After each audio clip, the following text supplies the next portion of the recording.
क्रांतीसूर्य महात्मा ज्योतिबा फुले यांच्या जयंतीनिमित्त महात्मा फुले युवा प्रतिष्ठान, सावित्रीच्या लेकी महिला प्रतिष्ठान, माळी समाज पंच कमिटी ट्रस्ट आणि अखिल भारतीय समता परिषद, संगमनेर तालुका यांच्या संयुक्त विद्यमाने संगमनेर शहरात भव्य शोभायात्रा काढण्यात आली। ढोल ताशांच्या गजरात, सनई चौघड्यांच्या सुरात व टाळ मृदंगाच्या निनादात ही शोभायात्रा उत्साहात पार पडली।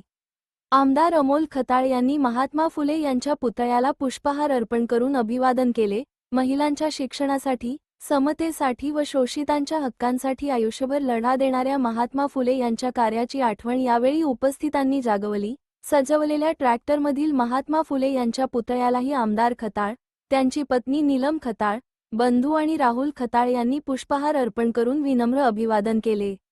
ही शोभायात्रा आशीर्वाद पतसंस्थेपासून सुरू होऊन नाशिक रोड बसस्थानक, छत्रपती शिवाजी महाराज स्मारक, अशोक चौक, चावडी चौक, मेन रोड मार्गे माळीवाडा येथील महात्मा फुले पुतळ्याजवळ सांगता झाली। या शोभायात्रेच्या अग्रभागी ढोल ताशा पथक होते।